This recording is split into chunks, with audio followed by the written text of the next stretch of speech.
La plupart des Français qui tentent leur chance à New York parviennent sans trop de mal à tirer leur épingle du jeu. Arrivé il y a 3 mois, Clément n'a reculé devant rien pour atteindre son objectif. Originaire du sud de la France, ce jeune musicien de 28 ans a tout plaqué pour tenter une nouvelle vie. Je suis arrivé ici et en 1 mois et demi, j'ai un appart, un travail et je commence à bien gagner ma vie. Je suis venu ici pour les opportunités, pour le travail en fait surtout, par rapport à ce qui se passe en France en ce moment. Aujourd'hui, je gagne ce que gagne un cadre en France en étant serveur quand même. Serveur dans un grand hôtel, il peut gagner jusqu'à 400 $ par jour. Pour être embauché, il n'a pas eu le choix, il a dû faire de faux papiers. Je lui demande le mode d'emploi. Là, je vais envoyer un message à mon contact, donc je lui demande si on peut avoir les papiers aujourd'hui. Un bon contact dans le répertoire téléphonique et tout va aller très vite. On va prendre une photo qu'on va envoyer à mon contact et d'ici 1h30 maximum, on aura les papiers, on aura donc une ID et une carte de sécurité sociale qui te permettent ici de travailler en fait facilement. C'est comme ça que tu as fait? C'est comme ça que j'ai fait, ouais. Et personne ne me pose de questions et ça se passe comme ça ici en fait, c'est dans les mœurs. Hello, how are you my friend? I just send you some SMS. La réponse du contact ne se fait pas attendre. I don't know, in 1 hour, 2 hours max. What do you need? Pictures? Okay, no problem. See you soon. Bye bye, thanks. Avec une photo, 3 textos et un aller-retour en métro, il est aussi facile d'obtenir des faux papiers que de se faire livrer une pizza. Direction le Queens, au nord-est de Manhattan, un quartier latino, au lieu des trafics en tout genre. Dans la cage d'escalier d'un immeuble, nous retrouvons le contact de Clément. How much? 140. 100? 140.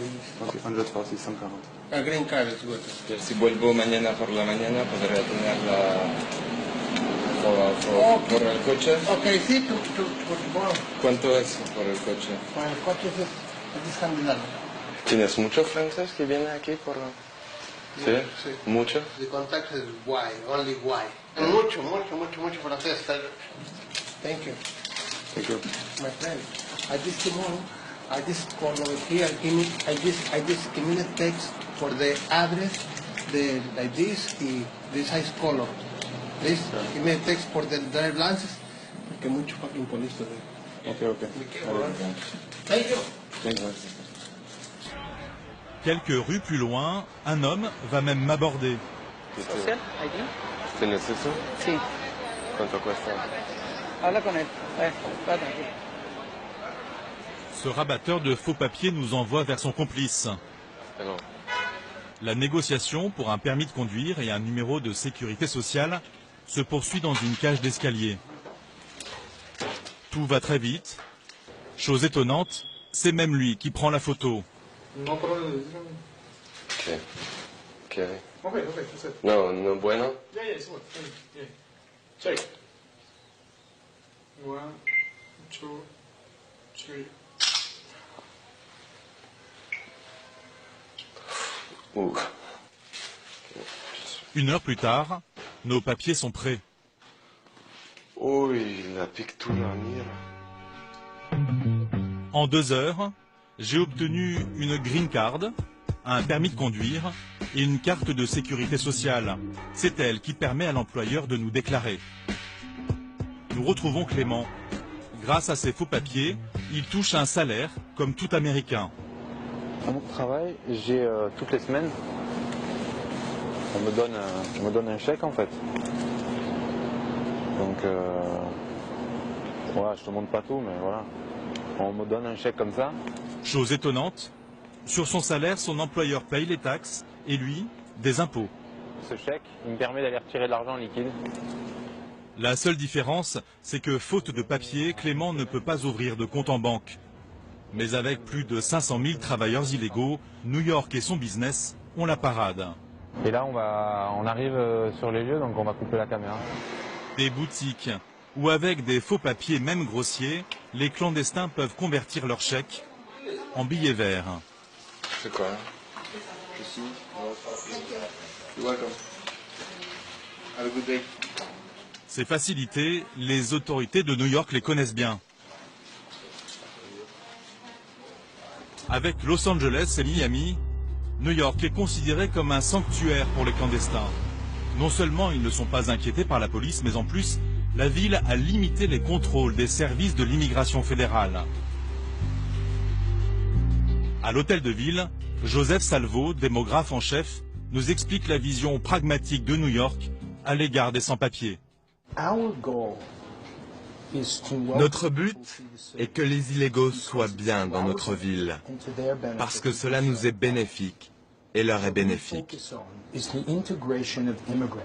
Nous voulons qu'ils viennent, qu'ils réussissent. Parce que si ça marche pour eux, alors ils payent des impôts.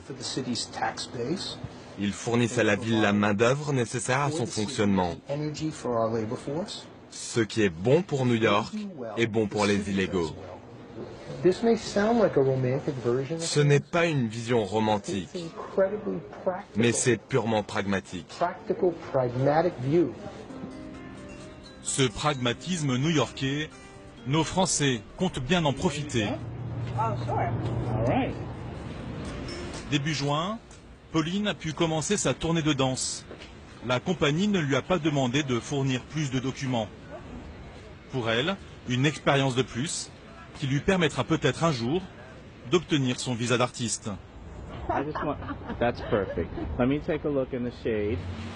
À Brooklyn, nous retrouvons Clémentine et Cécile. Leur route s'éloigne. Cécile a trouvé un appartement et du travail. En attendant de trouver mieux, pour l'instant j'ai trouvé un petit travail de serveuse dans un restaurant, ça me fait du cash tout de suite. C'est payé au tips, mais je peux me faire pas mal de pourboires par jour, donc ça c'est déjà bien. Et puis je cherche encore, j'ai encore des prochaines entrevues en photographie. Cécile a même trouvé un petit contrat de photographe. Okay. Pour Clémentine, qui parle moins bien anglais, tout reste à faire. Seul son rêve reste intact. Regarde. Regarde la carte postale que c'est. C'est une carte postale et j'y suis. Je la vois en vrai, genre je suis dedans. Si sa situation ne s'arrange pas, Clémentine envisage toutes les options possibles, y compris le mariage blanc.